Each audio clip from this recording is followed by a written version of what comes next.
الشيطان الرجيم بسم الله الرحمن الرحيم السلام عليكم ورحمة الله وبركاته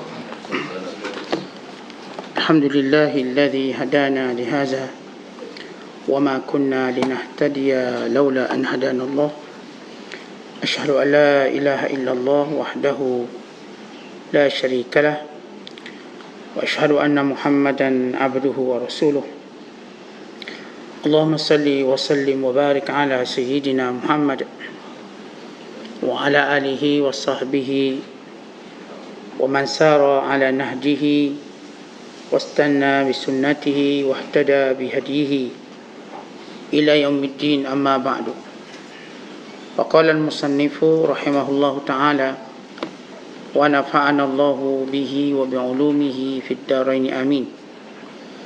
Telah berkata Imam Al-Allamah Syekh Abdul Qadir Al-Jilani, semoga Allah Ta'ala merahmatinya dan kita mendapat manfaat serta barakah ilmunya. Semua yang menghalang itu ialah hijab yang ada di antara sang hamba dengan Tuhannya. Siapa yang kenal Tuhannya, tentulah dia akan tawaduk kepada Tuhannya dan kepada manusia. Jika dia kenal dirinya, nescaya dia akan sentiasa mengingatkan dirinya itu dan mengucapkan kesyukuran terhadap Allah Ta'ala kerana dirinya sudah mengenali Allah Ta'ala. Dan diketahui bahawa Allah Ta'ala tiada mengenalkan zatnya kepada diri hamba itu melainkan dia, yakni Allah, mahukan kebaikan bagi hamba itu dunia dan akhirat. Zahir dirinya sibuk mensyukuri Tuhan, sedang batinnya sibuk memuji Tuhan. Zahirnya terkecai-kecai tetapi batinnya bersatu. Gembiranya pada batinnya, sedang sedihnya pada zahirnya untuk menutup keadaannya. Berbanding pula dengan mukmin arif billah, sedihnya pada hatinya dan gembiranya pada wajahnya. Dia sungguh tahu yang dia sedang berdiri di hadapan pintu Allah, namun dia tidak dapat memastikan apakah nanti dia akan diterima atau ditolak, apakah akan dibuka pintu buatnya ataupun terus ditutup. Barang siapa yang arif dan mengetahui tentang dirinya, maka dia adalah berbanding dengan mukmin dalam segala hal ehwalnya. Orang mukmin itu adalah punya ehwal, dan ehwal itu sentiasa berubah. Sedang orang arif adalah punya maqam, sedang maqam itu tidak berubah. Orang mukmin sentiasa bimbang kalau ehwalnya akan berubah dan imannya terhapus. Maka sedihnya kerap meliputi hatinya dan gembiranya kerap terlihat pada wajahnya. Dia terus berkeliling dengan sedihnya. Bila anda berbicara kepadanya, wajahnya terus tersenyum, padahal hatinya terputus-putus dimakan kesedihan. Tetapi sang arif sedihnya kelihatan pada wajahnya, kerana dia selalu menemui manusia dengan wajah yang mengingatkan. Dia mengancam manusia dengan menyuruh dan melarang sebagai ganti diri Rasulullah sallallahu alaihi wasallam. Muslimin dan muslimat sedang penonton yang dirahmati Allah sekalian. Kalau sebelum ini kita menyebut tentang penting kita menggauli, mencampuri, bersahabat serta duduk dengan para alim ulama, banyak kebaikan dan banyak kelebihan yang kita perolehi. Bahkan di kalangan para ulama itu ada golongan yang disebut sebagai arif billah dan ada golongan yang disebut sebagai zahidin. Kesemua mereka ialah kebaikan dan contoh teladan kepada orang-orang yang beriman. Kemudian kita juga telah menjelaskan bagaimana sifat orang-orang yang mengenali Allah Subhanahu wa taala. Maka siapa pun yang mengenali Allah, maka akan bisu lidahnya dan segala tabiat hawa nafsu dan semuanya akan tunduk kepada Allah Subhanahu wa taala. kerana dia mengetahui di sebalik nikmat-nikmat yang dikurniakan dan apa sahaja yang diberikan oleh Allah Subhanahu Wa Taala itu ialah milik mutlak Allah Subhanahu Wa Taala. Dan juga kita telah menyebut sebelum ini bagaimana orang-orang arif billah yang mengenali Allah, mereka yang senantiasa tunduk kepada Allah Subhanahu Wa Taala. Bahkan siapa yang dianggap sebagai arif billah, mereka mengenali diri mereka, hamba yang lemah, hamba yang datang daripada tiada kemudian ada, kemudian ditiadakan. Maka semakin dia mengenali Tuhan yang menciptakannya. Persoalan yang berlaku dalam kehidupan beragama kita, bahkan dalam kehidupan dunia kita, kita begitu mengenali dunia dan begitu mengenali tabiat hawa nafsu kita, tapi kita tidak mengenali Allah yang mencipta kita. Dan kita tidak cukup mengenali hakikat kehidupan sebenar kita. Ya, kita cuba belajar banyak perkara untuk mengenali kehidupan dunia. Walau kehidupan dunia yang kita cuba belajar ini bukan kehidupan kita. Kita kadang-kadang nak belajar telefon macam mana, belajar nak baiki kereta, belajar nak menukang rumah. Semua ilmu dunia kita nak tahu sebab kita nak suruh mudah. Walaupun umur kita dah tua barangkali, kita nak belajar lagi. Sebab kita nampak hidup di dunia. Sedangkan dunia yang kita belajar untuk hidup ini bukan tempat tinggal kita.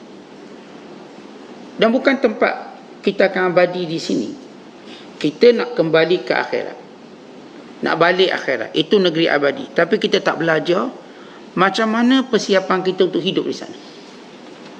Ramai orang belajar, bahkan ramai orang mencela kalau dia tak tahu bagaimana cara nak hidup di sini. Kita tak tahu cara nak beli tiket, kena marah. Takkan beli tiket tak pandai. Kita tak reti download MySejahtera pun kena marah. Kita kena belajar. Tua-tua pun kena belajar. Beli telefon, download MySejahtera, set up tu, setting ni, semua kena belajar. Kita belajar cara nak buat WhatsApp. Belajar. Walaupun kita dah tua, kalau kira memang dunia ini dengan kita dah tak berapa lama, tapi kita tu merasakan kalau kita tak tahu tentang dunia ini, kita susah. Maka kita nak kenal jalan pergi bazar, tidak tak makan kita. Kita nak tahu jalan kedai makan mana. Kita nak tahu mana tempat bayar elektrik, bayar air. Kita belajar. Kita hidup di dunia, kita terus belajar banyak benda, tapi bukan kita belajar hakikat hidup kita.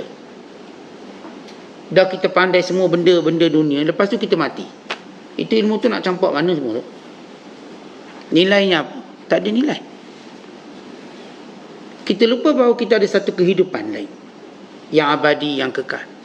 Hidup selepas mati, yang sebenar-benar hidup, yang kita tak belajar macam mana nak hidup di sana.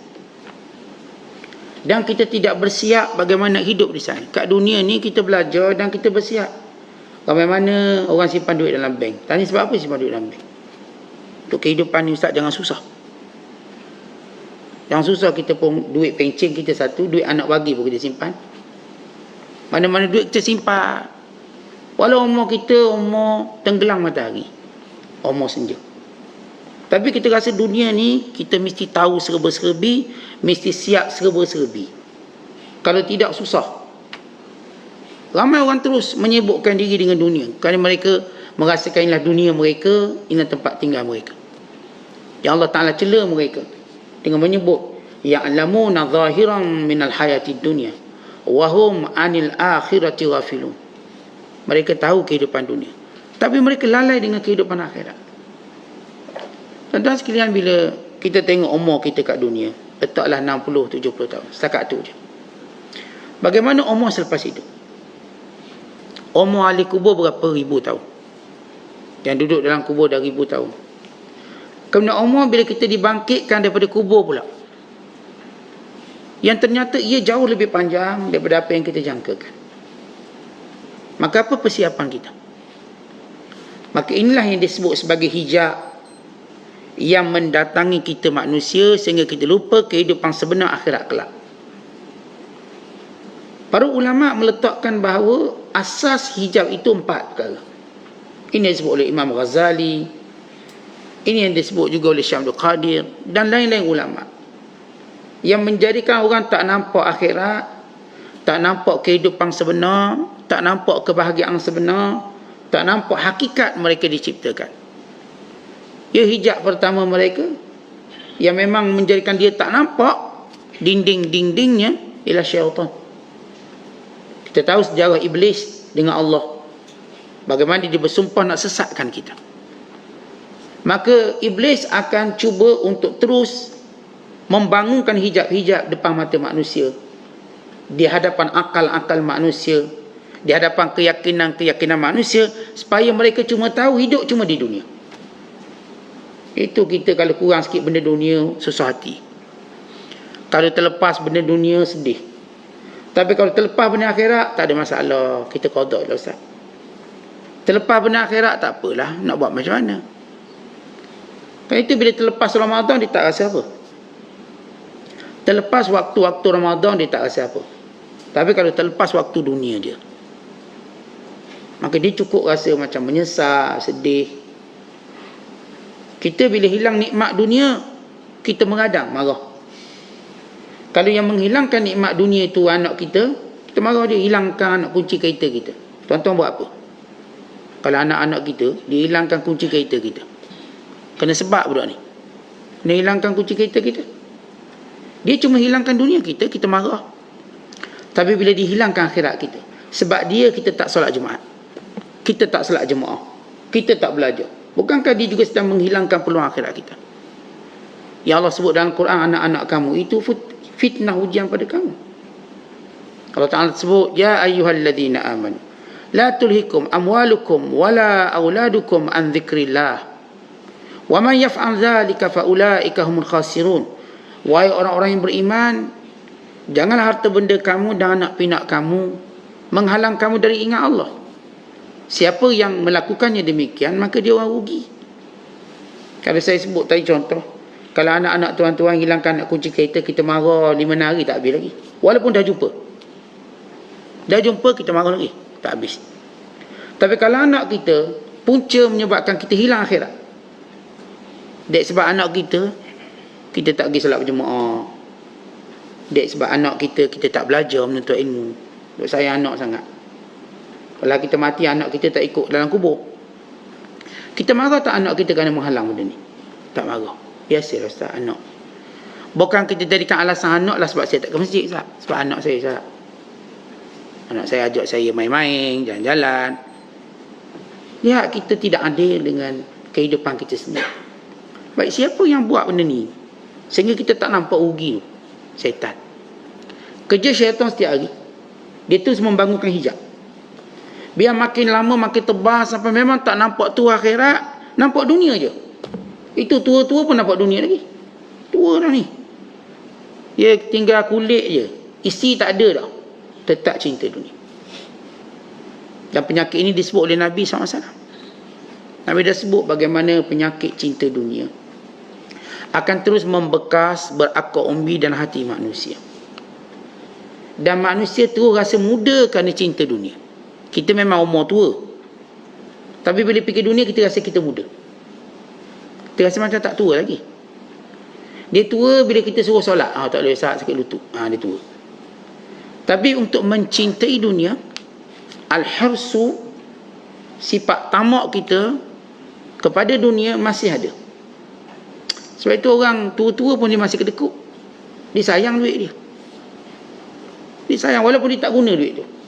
Tak guna, dia cuma tengok angka dalam buku bank. Guna tak? Tak guna. Nak beli makanan, tak boleh beli makanan. Nak beli kereta, tak boleh beli kereta. Boleh beli apa? Simpan je Ustaz.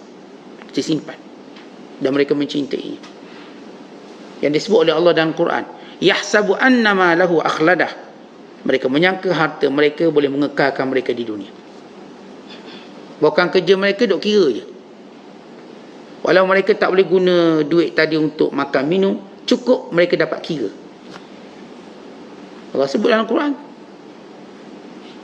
tentang perangai ini, allazi jama'a malan wa addada, itu orang-orang yang kerjanya cuma mengumpulkan harta dan mengira-ngiranya. Addadahu, kira. Saya katakan duit kalau ada pada saya dah tua ni, Tak boleh guna nak beli tu, tak boleh beli ni, tak boleh sebab penyakit banyak. Kemudian nak beli kereta pun tak boleh, mata kelabu. Nak beli rumah tak larat dah ustaz, rumah ni pun rasa macam dah luas. Habis duit tu nak apa beri? Tanya. Duit ni saksi kita suka tengok. Kita kira sebab ialah takut kita hidup lagi, duit ni kan nak guna. Mereka menyangka duit ini boleh kekalkan mereka. Akhirnya sampai mereka mati, mereka tak mendapat manfaat akhirat daripada harta mereka. Dan hijab kedua yang memang ini kita sebut hijab common, ini hijab asas, ialah dunia ni sendiri. Dunia, kerana manusia ada penyakit melihat dunia ni kekal. Walau Allah dah janji dunia ni akan binasa, akan berlaku kiamat. Tuan-tuan, kalau baca juzuk 30, semua cerita tentang kehancuran dunia. Kebanyakan surahnya. Bahkan kalau kita baca surah Makkiyah, kebanyakan surah Makkiyah ini bercerita tentang bumi akan hancur, kiamat akan berlaku. Tapi tetap ramai orang berkata saat dunia ni segala-galanya, dan cuba mereka mengindahkan hidup di dunia. Walau mereka dah tengok sejumlah besar manusia tinggalkan dunia ini dengan tidak membawa apa-apa, mati seorang-seorang. Mana dia pemuja dunia? Mana dia pencinta dunia? Mana yang berhias untuk dunia? Mana mereka yang mengumpulkan dunia? Mana mereka yang berbangga dengan dunia? Semuanya sudah pergi. Semuanya sudah tidak ada. Mana orang yang mendirikan dunia? Juga sudah tidak ada. Mana yang membangunkan istana? Mana dia membangunkan gedung-gedung dan segala perniagaan mewah? Mana mereka? Sudah tidak ada. Mana mereka yang agung dengan segala perhiasan dunia, dipuji dan dipuja, yang berjalan di atas kapet merah, yang ditaburi dengan bunga dan taburi dengan segala kemegahan? Mereka juga sudah tidak ada. Lalu manusia dengan bagaimana dunia telah membunuh ramai orang, dia masih percaya dunia itu benda yang baik. Tetapi kita kalau dengar orang tu bunuh 3 orang, kita panggil pembunuh bersiri, kita dah takut. Kenapa orang ni masih dibiarkan bebas, kata kita?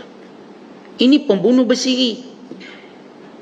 Kita dengar ni kisah-kisah, cerita-cerita pembunuh bersiri. Maksud pembunuh bersiri, dia dapat bunuh ramai orang, masih belum dijatuhkan hukuman. Lepas bunuh ni, bunuh ni, bunuh ni, bunuh ni. Di Amerika Syarikat ada seorang pembunuh bersiri. Dia bunuh lebih pada 30 orang. Dan dia belum ditangkap. Dia tu bunuh. Tetapi masyarakat mereka marah pada kerajaan. Kenapa masih peringkat orang ni masih bebas? Semua marah. Buat tindakan keras, tindakan begitu begini. Kita marah. Kali ini pembunuh bersiri, kita takut satu hari nanti kena pada kita. Padahal dia dengan kita tu jauh. Dia duduk negara ni, kita duduk negara lain. Tapi kita tetap membenci siapa yang namanya pembunuh bersiri. Kita duduk bayangkan kalau kenalah kat kita. Sama juga bila kita sehari dua ni, orang baca isu Bella, isu budak OKU yang kena dera, paksa makan nasi, ayam busuk, lada 20 biji, dipaksa makan. Ni satu Malaysia marah. Dengan peguam-peguam tu kena marah, yang bela orang yang OKT orang kena tuduh. Sebab digambarkan kejahatan. Kita tak bayang kalau kena ke anak kita, marah kita. Walaupun kita belum tahu hakikat sebenar, masih dalam pengadilan, perbicaraan, kita dah marah. Ni kalau kena ni kita sembah air panas ni. Ni netizen marah ni. Orang yang kalau betul dia bersalah ni, belum masuk penjara kita sembah air panas tu. Adam biar dia rasa air panas tu macam mana. Ni kita sumbak cili dengan pokok cili dalam mulut dia. Netizen marah, tak, yang ni pula kata kita buat punch bag dalam tu, dalam penjara. Biar suruh kita semua panggil warden penjara, tumbuk satu seorang, baru sembak penjara. Marahnya kita. Dia baru dera. Tak mati lagi kawan tu. Tentang dunia ni, dia dah dera ramai orang.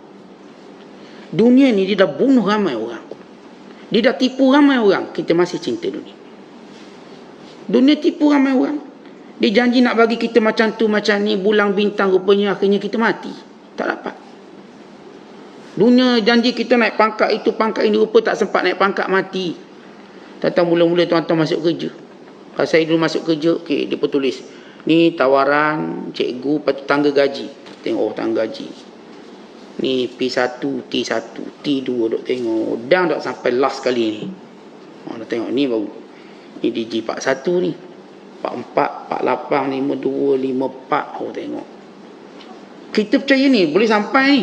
Boleh sampai. Duk tengok daripada awal pelantikan kita, basic gaji, lepas tu tengok yang tangga besar tinggi sekali tu dengan langgar dinding ni, besar gaji ni. Boleh pula naik DG ni. Kalau saya cikgu lah.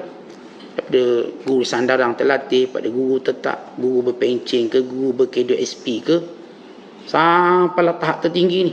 Boleh jadi guru besar, pengetua, boleh jadi pengarah, naik jusa dan sebagainya. Kita tengok, dia janji kita. Waktu beritahuan itu janji. Tiba tak sempat pun, mati. Mana kawan-kawan saya baru naik cemerlang mati. Baru nak naik sikit pangkat mati. Tapi waktu dijanjikan ni, seolah-olah kita akan kerja sampai ni. Begitu cerita dunia. Tentang mula-mula masuk dunia, seolah dunia akan janji kita akan ada rumah besar, kita akan ada kereta besar, kita ada kehidupan bahagia. Maka semua orang berusaha dan bekerja ke arah tu. Semua orang bekerja untuk memakmurkan dunia. Lalu kita pun bangga dengan orang-orang yang telah berjaya dengan dunia. Dalam IG, dalam Facebook, kalau kata tunjuk dia ada kereta besar, rumah besar, dia ada semua benda yang kita semua nak, kita kata dia berjaya. Semua orang kata dia berjaya. Bertuahnya dia, untungnya dia, nak ke mana-mana boleh, nak melancong mana boleh. Kita kata begitu. Sama sebagaimana kaum Nabi Musa waktu kata pada Qarun, bertuahnya Qarun, ya lahu min hadzin azim, untung sungguh dia kaya. Sehingga ulama-ulama menegur, yang kamu bodoh sangat kenapa? Bukan itu yang menjadi nilai Allah. Amal soleh kamu. Amal soleh kamu. Bukan itu. Jangan tertipu. Akhirnya mereka tengok Qarun kena telang di bumi. Lalu mereka kata, Allah, baru kami tahu. Rupanya begitu kesudahan dunia. Barulah kami tahu amal soleh itu yang sebenar-benarnya. Dan sekian kita, dalam cerita, kita menilai orang paling berjaya sekali siapa? Ahli dunia. Siapa nilai kita semua? Sebab tu orang yang tunjuk benda-benda mewah, ini berjuta pengikut. Tunjuklah di minum minuman mewah, makan makanan mewah, hotel-hotel mewah, kereta-kereta mewah. Orang puji, semua orang kata, macam mana saya nak jadi macam awak? Boleh tak saya nak ikut macam awak? Okey, follow kita. Jadi ejen kita. Maka berduyun-duyun. Kadang kita kena tipu. Lalu sebahagian kita pun berusaha lah. Siang malam, pagi, petang, tinggal anak bini nak cari dunia. Akhir dapatlah. Saya dah dapat kereta idaman saya, Mustang. Dapatlah 2.3 cc. Saya dah dapat sekian. Saya dah dapat sekian. Kata betul ke mereka dapat? Betul kan mereka dapat semua dunia itu? Apakah betul sesuatu mereka dapat, mereka telah mengakhiri penderitaan mereka? Mereka tidak mengakhiri penderitaan. Mereka baru memulakan penderitaan mereka. Kata bayangkan orang dah ada mewah, maka dia mulakan bimbang, takut miskin. Dan ketakutan itu melampau-lampau datang.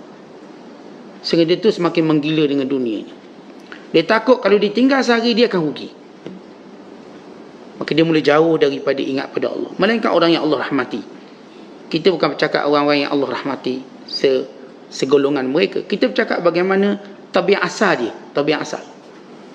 Apa-apa pun bila kita cerita dalam sufi, kita cerita tabiat asal dia. Walaupun ada di sana orang dikecualikan, yang Allah pelihara, Allah jaga. Dia menjaga Allah, maka dia jadilah orang kaya beriman, kaya bertakwa. Kita bercakap kebiasaan. Sebab ini yang berlaku. Kebiasaannya begitu. Kebiasaannya orang mendapat dunia banyak, dia akan lalai dari Allah. Itu kebiasaan. Itu kita tak akan tengok deretan kereta mewah di masjid dan di surau. Sebab kebiasaan bila mereka dah mewah, deretan ini ada tempat lain. Bukan tempat masjid. Bukan di surau. Di surau mungkin deretan slipper-slipper yang dah putus. Mungkin lesen ataupun kereta yang rotek tak sambung. Ataupun motor sekali-sekala boleh start hidup, kadang tak hidup. Sama macam tuang dia juga. Maka kita lihat penuh kenaifan dunia yang datang ke masjid. Orang-orang ahli dunia yang datang masjid ialah orang dunia naif. Ada satu dua yang bagus. Tapi bila tempat lain deretan, mereka tunjuk kemewahan. Sungguh-sungguh mereka nak tunjuk. Depan Allah mereka nak tunjuk miskin. Tapi depan manusia mereka nak tunjuk kaya. kaya, biar mereka dipuji. Maka kita lihat kesungguhan mereka dengan hijab yang kedua, namanya dunia. Yang saya katakan dunia ini lebih teruk pada pembunuh bersiri. Dia dah bunuh ramai orang, dia dah tipu ramai orang, kita masih percaya dia. Akhirnya kita masuk kubur, kita tak buat apa-apa amalan. Kita tak buat apa-apa. Kita amat rugi. Lalu kita tanya nanti, waktu dibangkitkan di akhirat kelak, kita nak bersama dengan siapa? Kita kat dunia nak dengan dia usah, dia kaya. Tak, nanti kalau kita dibangkitkan di hari akhirat kelak, kita nak bangkit dengan siapa? Kita nak duduk dengan siapa? Semua kita kata nak duduk dengan Rasulullah. Tapi kehidupan kita, orang yang ditipu dengan dunia. Tentang orang kalau ditipu, apakah kita rasa dia boleh berjaya kalau dia percaya dengan penipuan? Orang kalau dah kena scam, dia akan bankrupt. Dunia sebesar-besar scammer yang telah menjadikan orang tu bankrupt amalan akhirat. Bankrupt. Tuan-tuan, scammer dunia ni, dia cuma scammer kita. Mungkin kita bankrupt duit, kita boleh minta mak ayah lagi. Saat saya dah kena tipu 1 juta, 2 juta. Tuan-tuan kena tipu di scammer yang duit tu, kita boleh berpaut dengan adik-beradik ni. Ada orang simpati, welfare pun banyak. Nanti tak apa, nanti ada NGO hantar telur rumah kita, hantar makanan rumah kita. Itu kalau kita di scam oleh orang scammer dunia ni. Tapi kalau dunia tu scammer kita pula, di scam kita, tuan-tuan, sampai muflis akhirat kita. Kita nak bergantung pada siapa kalau akhirat muflis? Kerana orang yang akhirat muflis tempatnya dalam neraka. Dan ini disebut oleh Nabi SAW, golongan muflis yang akhirnya berkesudahan dicampak dalam neraka. Jadi kita tak takut dunia scam kita. Sampai kita masih lagi hanyut. Subuh ke mana, qiyam mulai kat mana, Quran kat mana, zikir kat mana, untuk ilmu kat mana, semua dah hilang. Kena scam. Dan jangan biarkan dunia scammer kita. Jangan biarkan dunia tipu kita. Dah ramai dia tipu. Pernah satu ketika, seorang ulama bermimpi, bertemu seorang perempuan yang di belakangnya ramai lelaki ikut, penuh ikut. Maka dia memintas perempuan itu dan melihat wajahnya cukup hodoh. Lalu kata ulama ini, siapa kamu? Maka jawabnya, aku dunia. Kamu dunia? Hakikat kalau tengok muka depan hodoh, tapi tengok belakang lawa. Yang ikut ni kerana semua mereka tengok belakang, mereka tak tengok depan. Sebab tu tuan-tuan, kita nak tengok dunia depan-depan. Dengan depan apa? Dengan syariat. Kita nak tengok dia dengan perintah Allah dan perintah Nabi SAW. Kalau kita benar tengok muka dunia, dia bukanlah satu makhluk yang cantik. Dia buruk. Makhluk yang amat buruk dan mengejikan dan menakutkan. Tapi kerana semua orang tengok dunia daripada belakang, yakni dengan kejahilan. Kita kalau tengok dunia dengan kejahilan, memang lawa. Akan jadi pengikut dia. Lalu bila orang tanya, siapa awak ni? Saya dunia. Dan saya telah membunuh ramai orang. Dan saya juga telah menceraikan ramai orang. Tapi orang masih nak berkahwin dengan saya. Dunia. Saya dah ceraikan mereka. Dan saya juga telah membunuh mereka. Umpama saya ialah umpama seorang perempuan yang mengahwini lelaki, maka pada malam pertamanya saya membunuh dia. Ada tak orang nak kahwin dengan perempuan ni?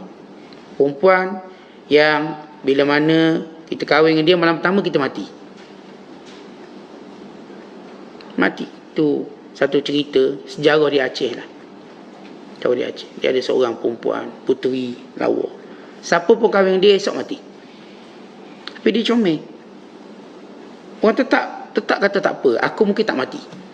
Ramai orang rasa dia akan bertuah. Tak mati kot. Kahwin, mati. Kahwin, mati. Sebab kenapa mati ni?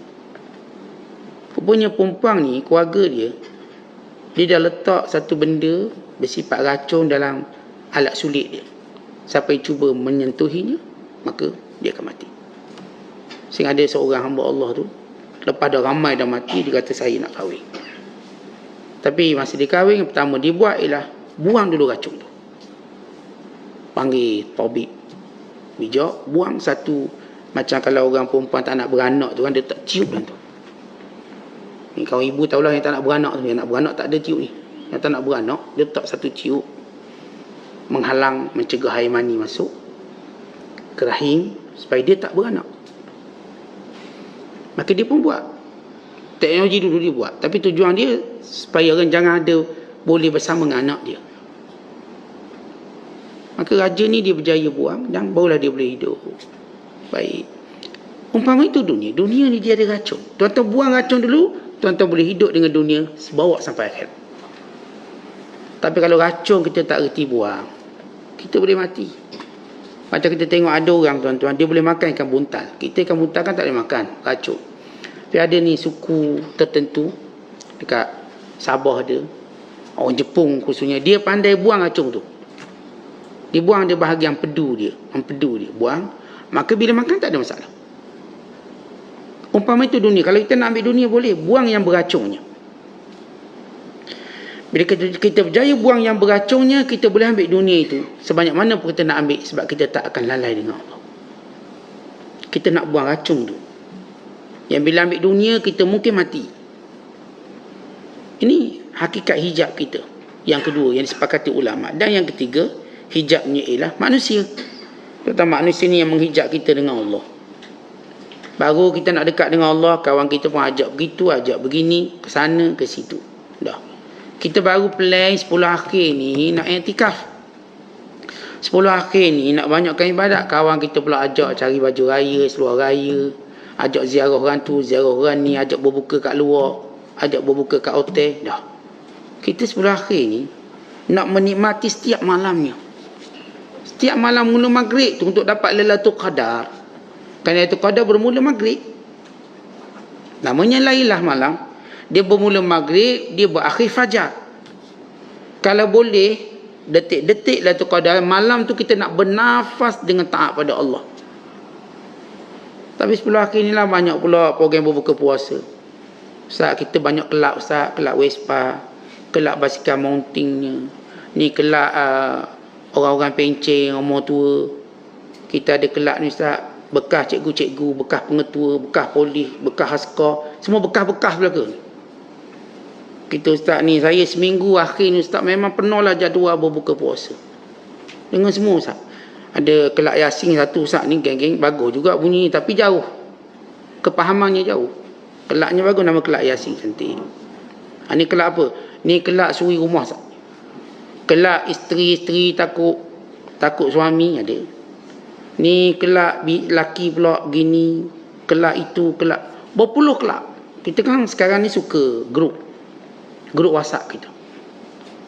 Grup WhatsApp kita banyak. Ada orang grup WhatsApp ni sampai 100-200. Saya alhamdulillah grup WhatsApp saya hadkan.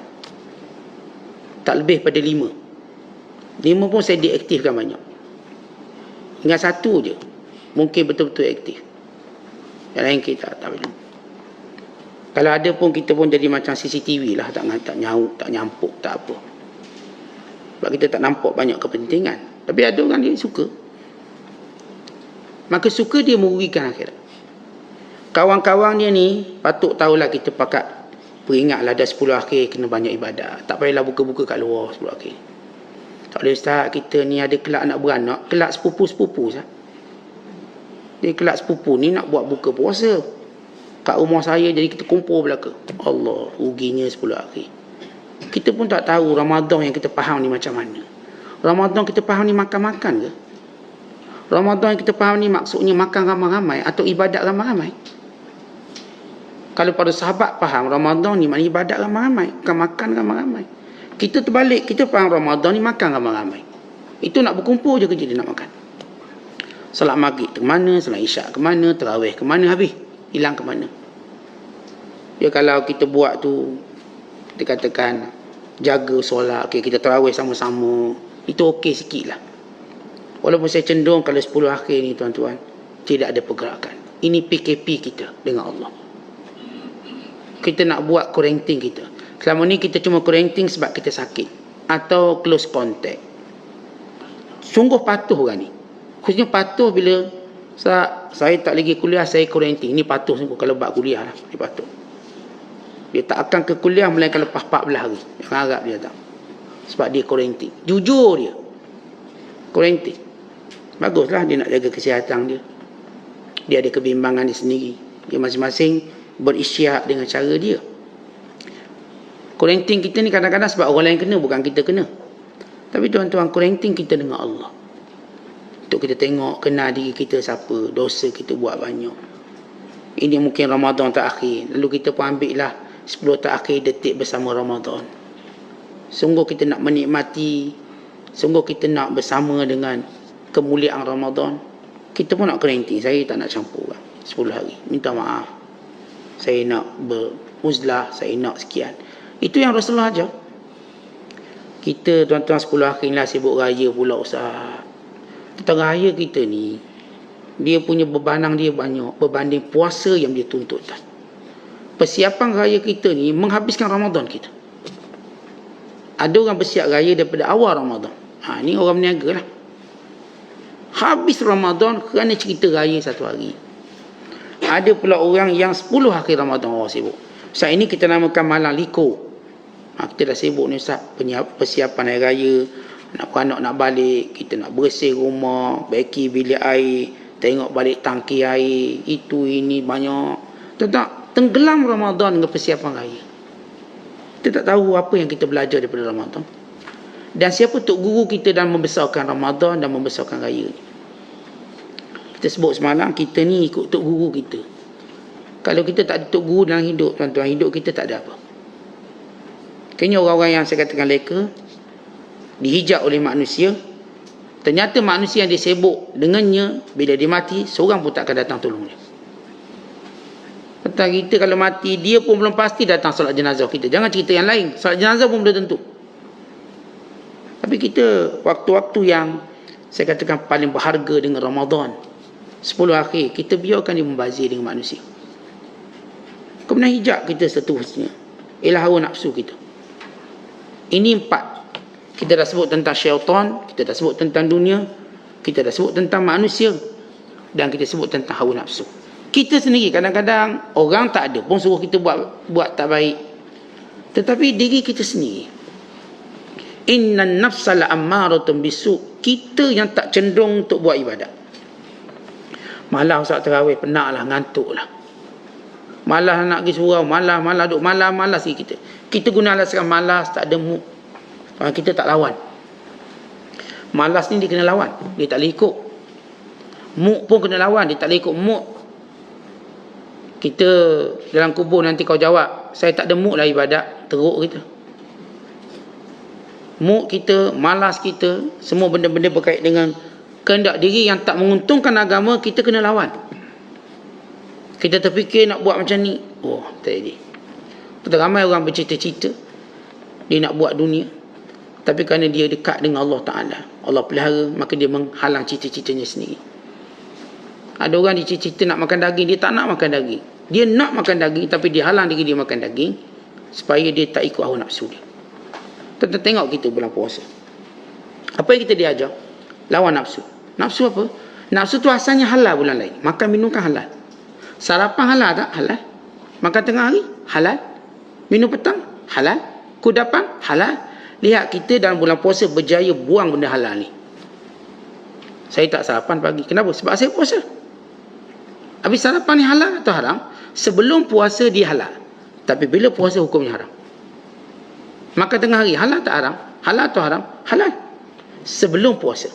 Bila bulan puasa, makanan tengah hari haram. Walaupun kita minum air zam-zam dan makan kambing misalnya, ataupun kita makan makanan sunnah. Saat saya makan makanan sunnah tapi siang Ramadan, okey tak? Jadi sunnah tak? Kita beli ni produk makanan sunnah, tapi makannya di siang Ramadan, maka orang tak kata ini makanan sunnah. Kenapa? Kerana syahwat hari itu, walaupun halal sebelum ini Allah haramkan. Bukan kata makan tu ni, tuan-tuan, celah gigi ni kalau lekat ni, kalau kita gerakkan lidah kita, ada sikit lagi bekas makanan, kita pun telang batal. Padahal bukan sedap pun makan tu. Yang lekat celah gigi tu, tak gigi segar ni kita panggil. Dia belum lagi membusuk. Kita pun buat dengan tangan. Macam tu. Sikit je. Tak kenyang pun sampai ke petang kalau makan tak gigi tu. Tapi kerana itu batal puasa kita. Batal. Kita komo-komo. Kita komo lebih pada 3 kali. 4 kali. Dengan sengaja kita komo 4 kali masuk air. Batal. Kenapa? Kerana melebihi yang sunatnya 3 kali. Yang awak komo 4 kali. Kenapa? Sampai tertelang air. Maknanya awak sengaja. Batal. Ya. Padahal bukan hilang haus pun setakat minum air komo-komo tu. Bukan minum air tebu. Lainlah kalau dikomo dengan air tebu ke, komo air soya. Komo air paip besi tu. Air paip besi komo. Tapi tertelang batal. Nak beritahu bagaimana kita memusuhi syahwat pada bulan Ramadan. Jangan. Akhir kita tahan makan minum. Tak makan, tak minum. Kering tubuh ni. Sampai bila berbuka puasa baru halal makan. Allah ajar kita. Maka hawa nafsu yang sudah dilatih bulan Ramadan, biar jadi bijak dan cerdik. Pada benda-benda selepas Ramadan, perkara-perkara yang boleh merosakkan agama kita, mengurangkan nilai dan mutu agama kita, kita kena ketepikan. Syahwat kita untuk makan, bagus makan. Tapi kalau dengan sebab makan tadi, boleh mengurangkan nilai ibadat kita. Jadi susah ibadat, payah ibadat, mengantuk mata, kita kurangkan. Saat saya kalau makan petang, jadi mengantuk maghrib. Tu yang tak pergi salat maghrib. Jangan makan. Saya ustaz kalau makan maghrib, boleh mengantuk, boleh tertidur sebelum isyak. Jangan makan. Walaupun dia halal asalnya. Maka demikian 4 perkara yang jadi hijab. Ini hijab yang kita sebut secara besar. Tapi di sana ada 10 hijab lain yang dia bermain dalam kehidupan kita. Yang kita juga kena hadapi sebab Syekh kata, semua yang menghalang kita dari Allah itu hijab. Semua. Kalau dia menghalang kita ingat Allah, maka hijab nama dia. Maka para ulama menyebut 10 hijab tadi. Yang pertama ialah jahil kita. Kita jahil. Siapa pun dia jahil, dia akan terhijab dengan Allah. Ialah bila kita sebut kelebihan witir, kelebihan itu, kelebihan ini, tiba dia tak buat sebab dia tak tahu. Tentang ramai mana orang tak tahu tentang kelebihan iktikaf Ramadan. Ramai orang tak tahu. Khususnya 10 akhir. Sebab kita dah terbiasa dengan kebiasaan kita. 10 akhir ni maknanya persiapan raya. Tanyalah kaum ibu, tanyalah kaum bapa. Apa maksud 10 akhir? Ni kita dah rancang nak balik raya ni Ustaz. Tahu orang kita kalau balik raya, apa maksud balik raya? Maksudnya bersama keluarga. Tapi bila mereka bersama keluarga? Sepanjang akhir Ramadan. Kita diajar sepanjang akhir Ramadan bukan dengan keluarga, kita dengan Tuhan. Tapi kita dah terbalik. Sepanjang akhir Ramadan, saat kita nak berbuka dengan keluarga, nak sembang keluarga, akhir masa kita iktikaf dengan keluarga, ruginya kita. Sebab apa? Jahil. Lalu kita terhijab kelebihan Ramadan. Itulah kita tak jumpa Lailatul Qadar. Tapi sibuk tanya, bila Lailatul Qadar Ustaz? Sibuk. Tentang orang yang memang dah sibuk menghidupkan Ramadan, dia tak perlu pun tanya bila Lailatul Qadar. Sebab dia melalui semua malamnya. Buat apa saya nak tanya bila Lailatul Qadar kalau saya setiap malam memang bersama dengan Allah? Saya takkan tanya. Saya tak perlu tanya orang tu sayang tak sayang saya. Kalau setiap masa dia bersama saya, perlukah saya tanya dia awak sayang tak saya? Setiap hari dia dengan saya tak perlu tanya. Sebab tu kita tuan-tuan dengan isteri kita, kita tak perlu tanya awak sayang tak saya. Payah soalan tu. Tapi kalau dengan belum kahwin, memang kita tanya sebab dia duduk dengan mak dia, kita duduk mak kita. Takut-takut dia berubah sayang. Duduk tanya. Duduk selalu hantar mesej I love you. Sebab tak bersama. Tapi kalau dah bersama sampai 40 tahun, ada lagi tanya, awak sayang tak saya? Tanya yang kahwin 40 tahun tu, ada tak tanya soalan tu? Kata orang tua ni penyakit pun ni. Kata hari duduk dengan aku, tanya sayang tak sayang. Dah kalau dah duduk selalu kita, tanya apa sayang tak sayang. Memang sayang lah tu. Tak perlu tanya. Sebab dia dah mendampingi kita. Orang kalau sudah berada dalam iktikaf Ramadan, dia tak akan tanya bila tu, kalau tanya buat apa. Sebab setiap malam saya dapat. Setiap malam saya tarawih, setiap malam saya jaga solat berjemaah, setiap malam saya iktikaf. Maka apa saya nak tanya? Kalaulah tanya sikit pun saya tak akan terlepas. Sebab saya dalam kehidupan itu. Sebab itu untung kita berada dalam kehidupan yang kita tak perlu pada pertanyaan. Ni ramai orang tanya, Ustaz, agak-agak bila tu qada? Saya pun tak beri bila tu qada. Bila Allah dah berikan kemanisan dalam ibadat, kita tak tanya bila lagi. Kerana kita sudah memperoleh kebaikan tadi. Kita tak perlu macam saya katakan, tuan-tuan dah nampak kebaikan pasangan tuan-tuan. Tuan-tuan tak perlu tanya dia cinta atau tidak kita. Kita tahu dia cinta kita. Takkan dia bersama kita, dia jaga, kebajikan kita, dijaga semua keperluan kita, kita pun sama. Ia cinta yang tak terucap tapi difahami. Ni orang cinta yang banyak keluar kat mulut ni banyak bohong. Banyak bohong ataupun kerana dia tak confident. Lepas tu dia kena tanya setiap hari. Setiap hari dia kena tanya. Setiap hari dia kena lafazkan. Tapi orang yang saya kata dah lama dah mengenali pasangan, mereka tak perlu ucapan itu. Mereka tak perlu. Ya kalau mereka sebut pun mereka dah faham. Bukan mereka kalau tak jawab pun tak apa. Kalau di sisi tak jawab, diam je. Awak cinta tak saya, dia pun diam, buat dia je. Yang pasti sapang siap, tengah hari siap, makan malam siap. Dia nak suruh kita faham, saya tak perlu memberi jawapan. Cukup kelakuan saya menjadikan awak tahu betapa dalam cinta saya. Sama juga bila seorang tu dekat dengan Allah, maka cukup keadaan saya, Allah memahaminya, Allah mengetahuinya. Apa yang saya kehendaki, Allah tahu. Maka tak perlu jadi orang yang jauh dari Allah, yang terpaksa meminta macam-macam sebab dia jauh dari Allah. Orang yang dekat dengan Allah dia tahu. Dan kalau nak minta dia tahu apa yang lebih utama. Kerana yang lain semua dia tahu dan jaminan Allah. Ada sesuatu yang dia bimbang, dia tidak berada dalam jaminan Allah, syurganya, nerakanya. Ada pun hal duniawi dia tahu ada jaminan Allah. Kerana Allah berjanji pada semua makhluk yang hidup di dunia ada rezekinya. Tapi Allah tak janji untuk masukkan semua syurga. Tapi Allah janji siapa pun hidup kat dunia, dia ada rezeki dia. Tak kira dia siapa. Sebab tu orang kafir pun dapat rezeki, tak sembahyang pun dapat rezeki, sebab ada jaminan. Kemudian kata para ulama lagi, yang menjadikan hijab antara kita dengan Allah ialah dosa-dosa besar yang zahir. Dosa besar yang zahir, curi, merompak yang zahir, membunuh, itu hijab. Dan yang ketiga ialah dosa besar yang batin. Apa dosa besar yang batin? Ria, ujub, sombong, itu benda batin. Kita tak mencuri, kita pun tak merompak, tetapi kita sombong. Saya hidup, saya tak pernah ambil harta orang, tapi sombong itu menjadikan kamu ada dosa besar yang menghijab kamu dengan Allah. Hijab, dosa-dosa besar yang kita sebut dosa besar zahir, ada dosa besar yang batin. Kemudian yang menghijab kita ialah dosa kecil kita, sarair. Ada orang memandang rendah dosa kecil. Dia lupa dosa kecil tu boleh membakar dia, boleh jadi besar. Rasulullah mengingatkan Aisyah, jangan kamu memandang kecil dosa-dosa kecil. Ia umpama kayu api yang dikumpulkan akhirnya menjadi banyak dan membakar. Jadi banyak kayu api tu, sikit jadi banyak. Dan ada orang melekehkan dosa kecil, Ustaz, kecil. Jangan kecil-kecil jadi besar, dan ia hijab kita dengan Allah. Dan yang menghijab kita dengan Allah ialah lupa. Al-ghaflah, sifat lupa. Tentang lupa ni kenapa? Sebab kita tak letakkan keutamaan. Tuan-tuan boleh ingat kunci kereta kat mana, kenapa? Tuan-tuan letak prioriti. Kunci kereta saya letak sini, dia takkan hilang.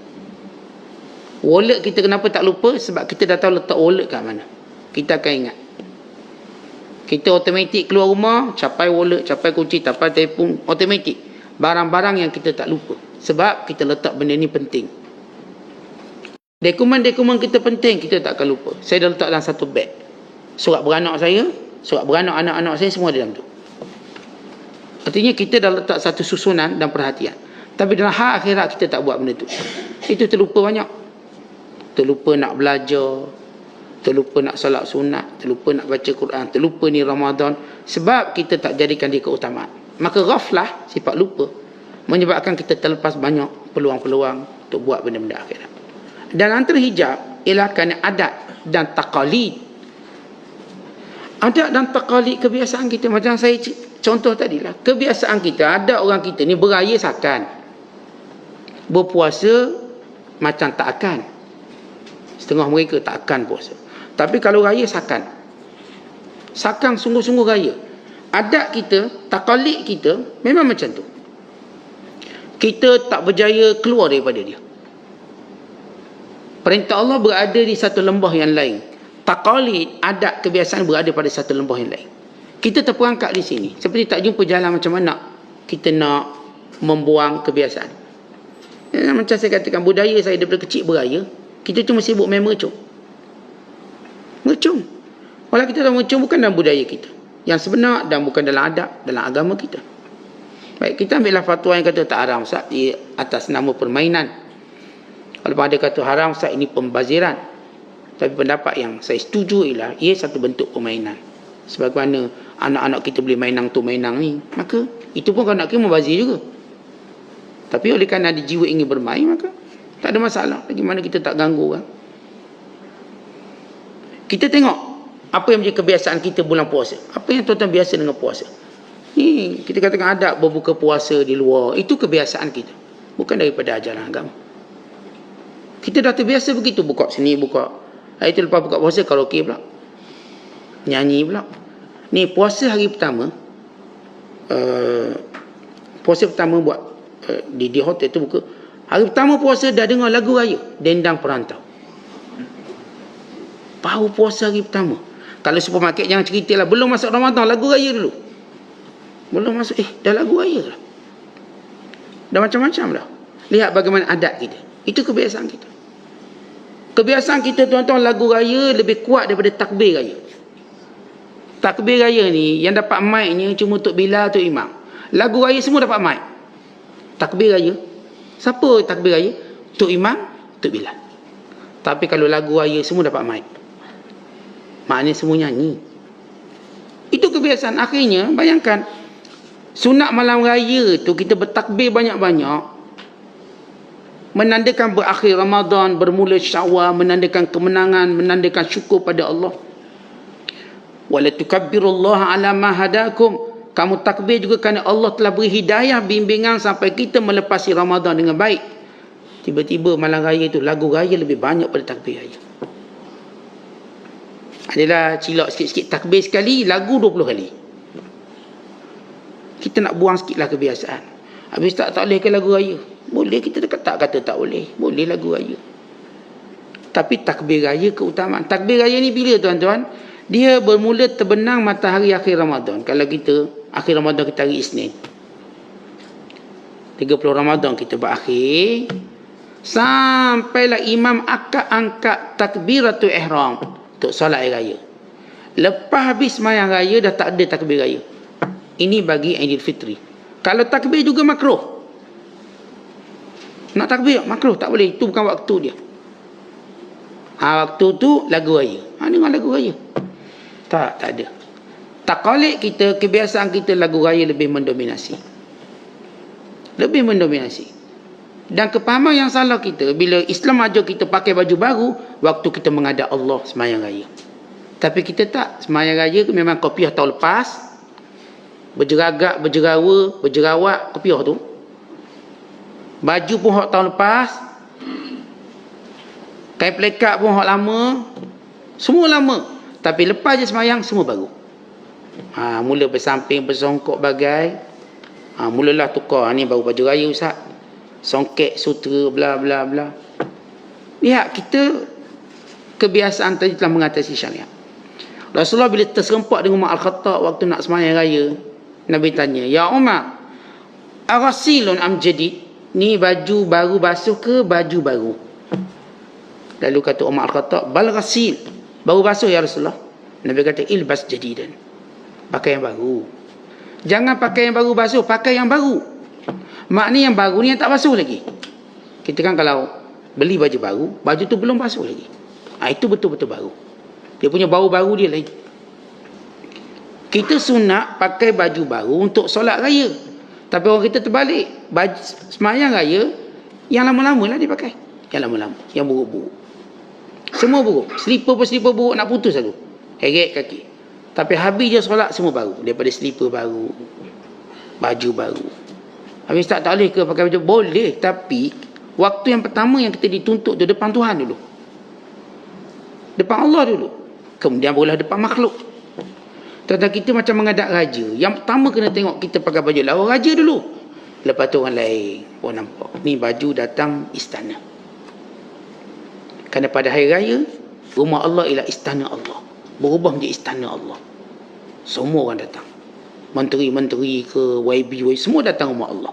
Kerana hari itu ialah istana Allah. Yang gilang gemilang, penuh orang. Tak ada hari raya melainkan masjid akan penuh. Maka sebab itu kita suruh pakai baju baru masa tu. Tak, dia pakai baju buruk juga. Sebahagian mereka. yang masih berpegang pada taqalid yang salah. Tentang kita tegur ni maksudnya sebahagian kita tak kata semua. Kebanyakan kita alhamdulillah faham. Cerita segelintir yang belum faham. Ini hijab kita dengan Allah. Suatu yang kita biasa buat lalu menyanggai syariat atau menyanggai prioriti syariat, maka kita telah dihijab daripada Allah SWT. Jadi tengoklah tuan-tuan akhir Ramadan kita macam mana. Ni saat dah packing, saat nak balik kampung. Tak apalah awak nak balik-balik lah kampung. Tapi akhir Ramadan awak kena tahu nak buat apa. Awak kena tahu tempat mana awak kena pergi. Awak kena tahu awak bermalam kat mana. Awak mesti tahu. Awak kena tahu bahawa terawih di kampung-kampung itu di akhir Ramadan amat bernilai untuk dijaga dan dipelihara. Jangan sebut je balik kampung, maksudnya bersama keluarga. Terus sembang keluarga sampai tengah malam. Cuma tinggal lagi puasa je. Itu je tinggal. Yang lain kadang terawih dah tak ada, solat Jumaat dah tak ada, baca Quran dah tak ada. Ni seronoknya balik kampung. Yang cuma ada tinggal lagi puasa je. Artinya tali kita dengan Allah tu genting sangat-sangat. Dah tak kuat. Kalau sebelum balik kampung, Masya Allah, iktikaf ada, baca Quran ada, semua ada. Yang mulai ada. Dia mari balik kampung. Tentang balik kampung tu tak salah, tapi kebanyakan kita bila balik kampung, nilai agama dia mula menyorok sebab dia dah tak ada kawan-kawan bersama dia. Dia iktikaf, tak ada orang iktikaf kat kampung. Tu balik. Iktikaf kat rumah lah kata dia. So, saya dulu masa bulan Ramadan, saya balik kampung. Saya nak cari masjid mana tempat iktikaf. Tak ada orang. Ni saya cerita kampung saya lah. Tak ada. Sebab bukan budaya dia. Bukan kebiasaan tengok. Tak ada orang. Kita pun nak masuk masjid je kita tak boleh. Kat luar je. Kat luar. Dia suruh duduk kat luar. Masjid tak boleh. Kita masjid kunci. Kalau kita lihat, ini kejahilan. Dan kerana kita telah digerakkan dengan kebiasaan. Biasa-biasa kita maknanya bulan ni ialah bulan 10 akhir, bulan untuk kita makan banyak-banyak. Ini semua mak nenek kuih datang dah berkumpul keluarga, yang ni beli sikit, yang ni beli sikit, yang ni penuh atas meja. Maka ini kesan daripada taqalid kita, budaya. Sebahagian budaya itu memang baik. Sebahagian budaya perlu ada sedikit ta'dilat, pembetulan. Kita tak nak buang semua tu. Bagus bersama keluarga, bagus balik kampung, bagus. Tapi sedikit ta'dilat, sedikit pindaan. Kalau orang main undang-undang ni, undang-undang cantik, tapi ada sedikit pindaan. Tuan-tuan bersama keluarga di akhir, bagus. Jumpa mak ayah, bagus. Silaturahim juga dituntut, amat dituntut. Tapi ada sedikit pembetulan, ta'dilat. Waktu ke masjid, ajaklah ramai-ramai ke masjid. Biar nampak balik batang hidung kita kat masjid kampung-kampung kita. Orang kampung kenal balik, oh ni anak ni anak tu kenal balik. Biar kita pula menghidupkan benda-benda masjid dan surau di kampung kita. Jangan hak bandar dah lengang sebab kita tinggal, kampung pun lengang juga sebab kita tak pergi. Maka ini kesan hijab. Dan hijab yang terakhir sekali ialah sikap kita yang terlalu tawassu'at fil mubahat, terlalu berleluasa dalam perkara harus. Kata bila berleluasa dalam perkara harus, apa maksud berleluasa? Macam kita sebut tadi lah, kalau makan banyak-banyak ada makanan, maka dia menghijab kita dengan Allah. Nak habis makanan ni sampai habis maghrib tak habis lagi ni. Tawassu'at kita panggil, tawassu'at, terlalu melapangkan benda harus. Main banyak-banyak. Oh dia kalau main merecung 2 pagi tak habis lagi. Main merecung tu okey lah, sikit-sikit. Tak, dia start daripada lepas tarawih 2 pagi, 3 pagi, tong bunyi macam. Jadi ini panggil tawassu'at, terlalu melampau dalam perkara-perkara harus. Makan banyak sangat, main banyak sangat, bersembang keluarga banyak sangat.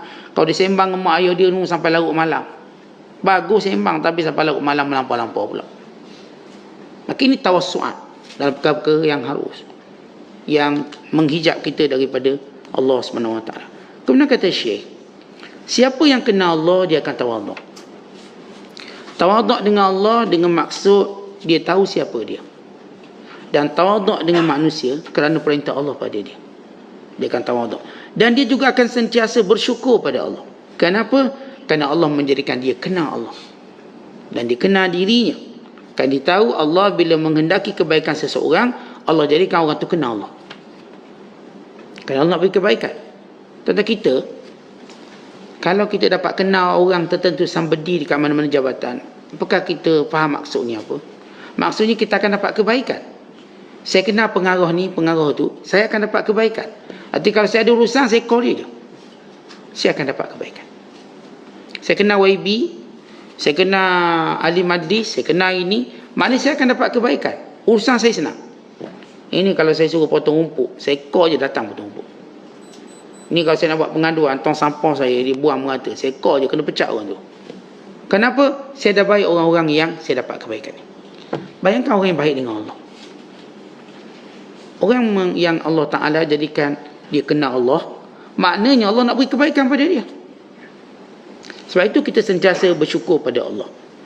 Kemudian mereka ini, hamba Allah ini, Zahir mereka syukur Allah. Lidah mereka sebut Alhamdulillah, Alhamdulillah. Batin mereka memuji Allah. Ya Allah, ini semua daripada-Mu, Ya Allah. Puji Allah. Ini keadaan diri mereka. Dan dalam keadaan zahir mereka terkecai-kecai, tapi batin bersatu. Jadi zahir mereka ini punya urusan yang banyak, tetapi batin mereka hanya semuanya kerana Allah. Makan, minum, berkeluarga kerana Allah, bersatu dalam hal itu. Tapi urusannya banyak. Nampak macam sibuk. Kejap dengan keluarga, kejap dengan tempat kerja, kejap dengan kawan, kejap. Berkecai-kecai, maksudnya bercabang-cabang, tasya'aban. Tapi semuanya matlamat satu, kerana Allah. Saya tidur kerana Allah, saya makan kerana Allah, saya bersahabat kerana Allah. Ini namanya bersatu dalam ketaatan pada Allah. Yang lain nampak macam kita tengok dia ni baik ini macam kerana orang ni ke? Dia baik dengan isteri dia kerana takut bini ke? Dia baik dengan anak-anak kerana takut anak dia marah ke? Bukan, semuanya kerana Allah. Ini keadaan dirinya. Kemudian Syekh membezakan, berbanding dengan dia panggil mukmin arif billah dengan orang-orang yang ada satu mukadimah pertama, orang yang dekat dengan Allah, muqarrabin. Golongan kedua dipanggil golongan arif billah. Apa beza mereka dari sudut keadaan mereka? Satu yang masih lagi berada dalam ahwal yang berbeza-beza. Satu lagi yang sudah berada pada makam yang tetap. Baik, apa istilah ihwal ataupun ahwal dipanggil? Tentang ahwal ialah usaha untuk jadi baik. Makam kedudukan orang yang sudah jadi baik. Umpama dia sama dengan perkataan mukhlis dengan mukhlas. Mukhlisin, orang yang berusaha untuk ikhlas. Mukhlasin, orang yang telah diberikan ikhlas. Begini tuan-tuan, orang cerdik, gifted, talented, memang dia cerdik. Dengan orang yang berusaha untuk cerdik, dua-dua ni baik. Orang yang dah lawa dengan orang usaha untuk jadi lawa, dua-dua ni bagus. Orang yang sudah pun mendapat pangkat tinggi dengan orang berusaha untuk dapat pangkat tinggi, dua-dua ni menuju kejayaan. Ada orang tu sebab dia ni anak syarikat tu, ayah dia punya, maknanya automatik syarikat tu akan turun ke dia, gifted dia. Dia lahir tu jadi manager, tak payah duduk daripada bawah. Tapi ada orang dia sedang berusaha untuk naik atas, dia dari bawah akhirnya duduk sampai ke atas. Satu sampai kerana kedudukan ayahnya, dia duduk dalam pangkat manager. Satu lagi memang kerana usahanya dan dia berbakat, dia pun duduk. Tapi cara penghasilan mereka berbeza. Satu ni dengan usaha yang keras, satu lagi dengan kurniaan Allah Ta'ala. Allah jadikan dua-dua ni ada. Tak ada orang yang lahir-lahir kaya. Ada tak? Ada. Lahir-lahir sudah mewarisi bilion duit. Ada orang, dia lahir miskin tapi dia berusaha sehingga dia kaya sama dengan orang yang lahir kaya. Itu beza ahwal dengan maqamat. Orang arif billah mereka sudah diangkat oleh Allah, berada pada maqam ini. Tetapi orang yang muqarrab mereka terus mendaki, bermujahadah, beristiqamah sampai akhirnya mereka sama. Contoh gini tuan-tuan, Nabi dan Rasul itu maqamat. Rasul, ada tak orang usul jadi Nabi? Tak ada. Allah nanti Nabi Muhammad sang Rasul. Tapi kalangan orang yang dididik Rasul terus mendekati Rasulullah, sehingga mereka bersama dengan Rasulullah, walau tidak sama darjat, mereka sama dari kehendak untuk sampai pada Allah. Akhirnya mereka tetap bersama Rasulullah di sisi Allah. Maka kalangan orang mukmin muqarrab, mereka tu berusaha. Kalangan orang-orang yang kita katakan arif billah, mereka telah gifted, mereka sudah berada pada maqam. Dan kalau kita tengok orang-orang yang arif billah, dilihat pada perbezaannya. Kalau orang mukmin tadi dalam keadaan ahwal dia dalam keadaan sedih, tetapi wajahnya tersenyum. Dia menyembunyikan kesedihannya. Wajah senyum dalam hati satu difikirkan, bimbang kedudukannya di sisi Allah. Dia tahu dia boleh jatuh. Sebab siapa pun dia naik dengan usaha, dia juga tahu dia akan jatuh. Tapi orang berada dalam makam ini, dia berada dalam keadaan sedih setiap masa, wajahnya dan juga hatinya. Dan dia kerjanya menjalankan perintah Allah, menyuruh manusia buat baik dan meninggalkan larangan sebagai tugas pada Nabi dan para Rasul. Nabi dan Rasul dan Nabi Muhammad SAW, bila disebut tentang sifat Rasulullah, kana mutawasilal ahzan, Nabi ini sentiasa wajahnya sedih. Tapi kalau bertemu orang lain, diri Rasulullah sentiasa bimbang, sedih. Kan Rasulullah memikul beban dan tanggungjawab, menyuruh orang buat baik. Ketika mana golongan mukarrab, mereka cuma melihat untuk menjadikan diri mereka baik. Bebanan mereka untuk menjadikan diri mereka baik, bebanan orang arif menjadikan orang lain baik. Tetapi ini satu benda yang berbeza. Kita kalau berusaha nak jadi kita baik, kita struggle. Jadi wajah kita masih mampu tersenyum walaupun hati kita sedih sebab kita belum sampai tahap dia. Tapi orang yang memang kerjanya untuk jadikan orang lain baik, maka dia akan rasa wajahnya akan sentiasa berada dalam kemurungan kesedihan. Sebab bila dia tengok orang yang buat maksiat, dia susah hati. Dia tengok orang yang tak semayang, dia susah hati. Dia bukan peringkat kalau dia tak semayang, orang lain tak semayang. Orang mukmin yang nak dekat dengan Allah, kalau dia lambat semayang, dia susah hati. Kalau dia tak boleh buat ibadat, dia yang susah hati. Tapi orang arif billah, orang lain tak buat ibadat, dia susah hati. Dia sudah berada pada makam selamat, dia tengok orang lain. Jadi kita tengok, kita kalau cuma bimbangkan diri kita dan buat ketaatan, kita golongan muqarrabin. Mudah-mudahan begitu. Tapi kalau kita bimbang orang lain yang tak buat, maka ini golongan arif billah. Dibimbangkan orang lain dalam keadaan dirinya sudah pun terjaga. Atau kita bimbang takut terlepas ke masjid, maka ini golongan muqarrab, nak dekat dengan Allah. Dengan orang yang bimbang orang lain tak ke masjid, kenapa dia tak ke masjid? Apa yang menghalang dia? Apa salah masjid ni sampai tak nak datang?